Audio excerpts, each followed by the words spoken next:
Hi, good afternoon. I'm Eric Knowles. I'm the president of the Miami-Dade Chamber of Commerce, and here we are, another member connection.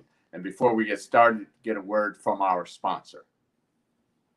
My name is Amber Longhorn, and I am the director of Jackson Health Systems Small Business Enterprise Program.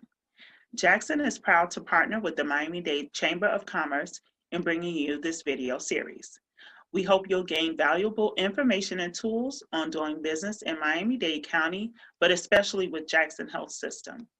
We invite you to visit us online for more information at www.jacksonsmallbusiness.org.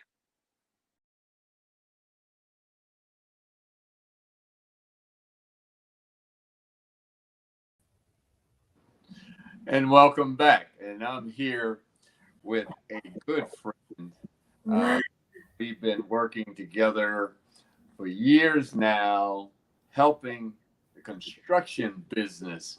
And I know Gladys is doing many other things, and that's why we're here today to talk about Gladys Keith and FSB agency and all the great things that she's doing. Hey, Gladys, how are you? Hi, Eric. How are you? Doing great, thanks. And thank you for joining us today. Um, FSB agency. Can you let our audience know what? First of all, Gladys Keith, how long have you been in business? Well, my company has been in business since 2009. That's when I stepped out there on my own to open up my agency. But I've been doing bonding since 1996. Okay, No, I bond. said that real low. Uh, I said 1996 real low, but I've been out here for a minute doing uh, bonding. okay, you said you said that real low. Anyway, you being funny. Anyway, I'm excited about talking to you today. Like you said, you've been doing bonding since 1996. Um, what is the FSB agency? Okay. FSB stands for Friend of Small Business, and the agency specializes in contract surety bonds. We help small and medium sized businesses get bonding for projects that they are going after or they are awarded. And that's usually in government or federal. Today, a lot of on the private side of the construction, are asking for bonds also. But what I do is provide performance and payment bonds, and I help small businesses get the bid bonds they need to go after a lot of these projects. That's basically what I do. Okay, and you and I have had the conversation before about bonding and what does it mean to bond? Okay. What a bond, the bonding is not necessarily for the business. The bond is for the person that you're going to be doing the project for. It's a guarantee. It's not like insurance. What the bond is saying is, you, the contractor, you're guaranteeing that you're going to do the job for the amount of money you say you're going to do it, and you're going to perform with no problems for the owner of the project. You're giving them the guarantee that you're going to do that. And the surety company is backing you up. If your project is 500,000, then the surety company is setting aside 500,000 for that project in case you screw up and the surety has to step in, finish the job for the owner. So it's basically a guarantee to the owners that you're going to do what you say for the amount that you say. That it's similar to the reason why a lot of you have a stressful time with bonds, because it's similar to like getting a line of credit or a loan. You have to have the financial strength to support the projects you're going after. Like you have to show the banks that you have the financial wherewithal to pay for the loan that you're going after. So that's basically what a bond is doing. Can you break that down a little more? So when you're saying you have to show that you have the financial strength, so if I'm trying to get for instance, the project is, let's say, $1 million, or the Right. bond is $1 million. Mhm. How much money do I have to have in the bank as a contractor to get that, if the bond is $1 million? Okay. The usual scale is 10%. So the small business has to show $100,000 in available working capital for $1 million individual bond. But they are going to need to show more than 100,000 in available working capital because the surety company knows they also have work out there, other work that they're not doing, that they're not bonding. So for $1 million, you need $100,000 in available working capital. That's the basic formula.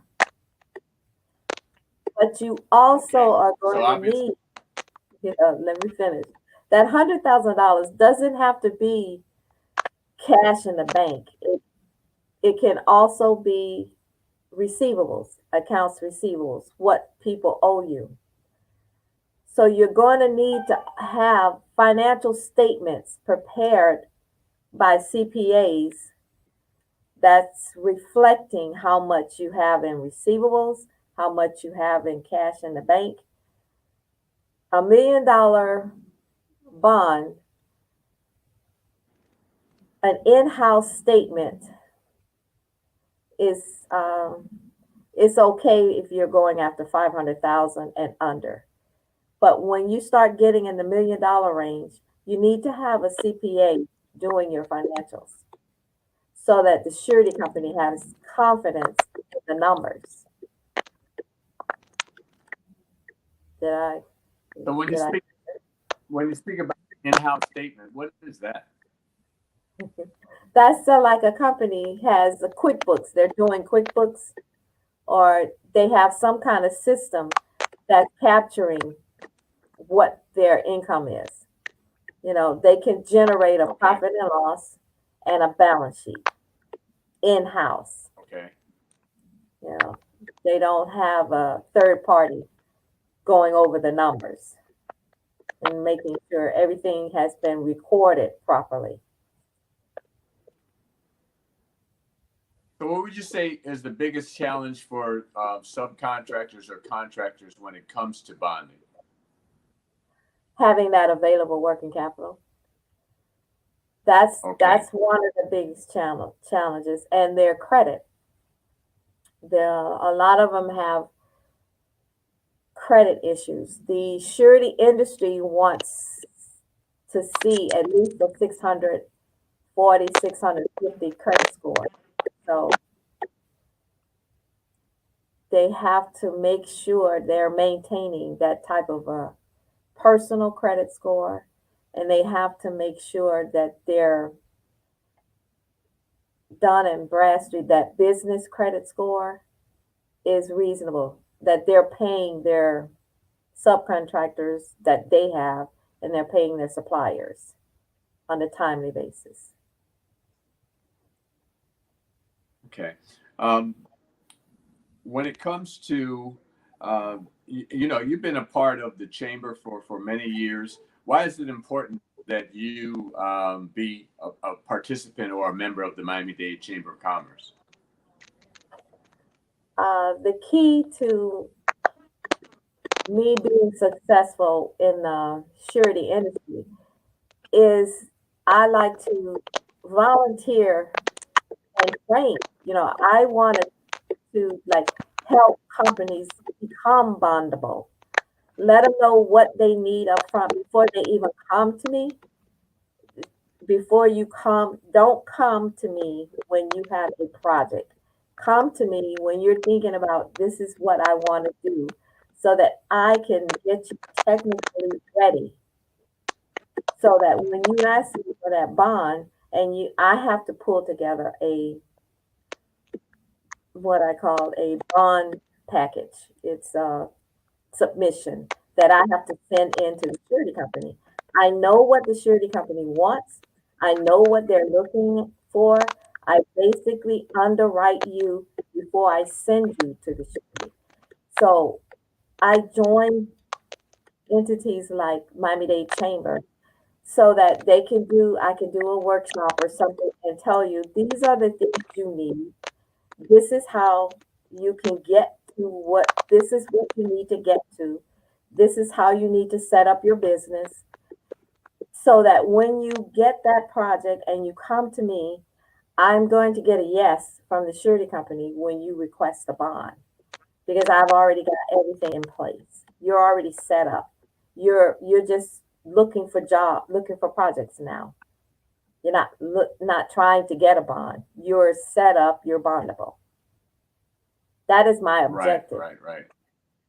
Okay. Okay.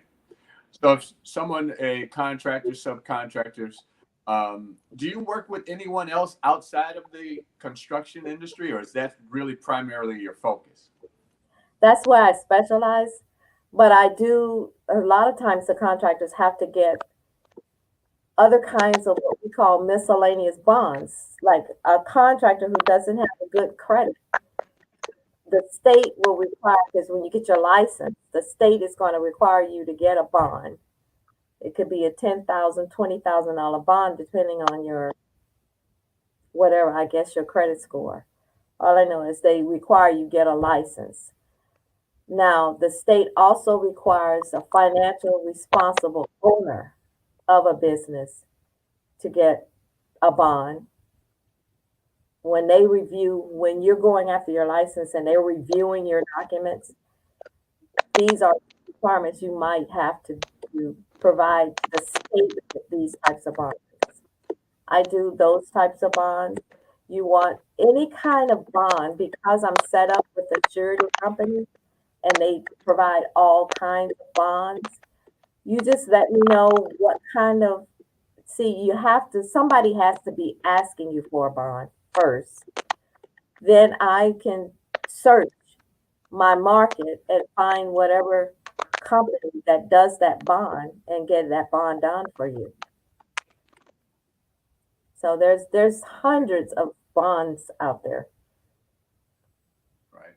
So if someone wants to get in touch with FSB, how can they do that? They can either call me, or my phone number is 954-589-1631, or they can send an email to Gladys at fsbagencyinc.com, or they can send an email to Margaret at fsbagencyinc.com. She's one of my producing agents. Okay. Can you repeat that phone number?